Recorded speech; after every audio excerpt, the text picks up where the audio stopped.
સુરતના પાંડેસરામાં મુક્તિનગરમાં ફરી બાલ્કની ધરાશાયી થઈ। મકાનની બાલ્કની તૂટતા રિક્ષા અને બાઇકને નુકસાન થયું છે। ફાયર વિભાગ સહિત પોલીસનો કાફલો ઘટનાસ્થળે પહોંચ્યો હતો।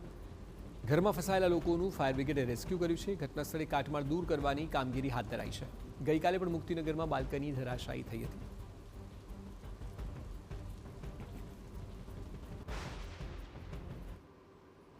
ત્યારે ફાયર કંટ્રોલ રૂમ દ્વારા કોલ મળ્યો હતો ને હું બુલેટ લઈને તરત જ ઘટના સ્થળે સૌથી પહેલા આવી ગયો હતો ને નીચે જોયું તો એક ટુ વ્હીલર તેમજ એક રિક્ષા દબાયેલી હતી ને પહેલા મારે બે માણસો ફસાયેલા હતા। એમને લીડર દ્વારા રેસ્ક્યુ કરીને તરત જ બહાર સહી સલામત બહાર કાઢ્યા હતા ને બીજી કોઈ જાનહાની કે ઈજા થઈ નથી।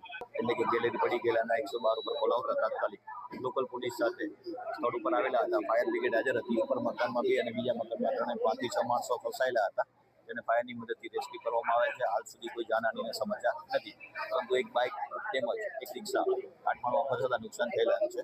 જે બીજો કાટમાળ છે ખસેડવાની કાર્યવાહી ચાલુમાં છે। લોકલ બંદોબસ્ત ચાલુ છે।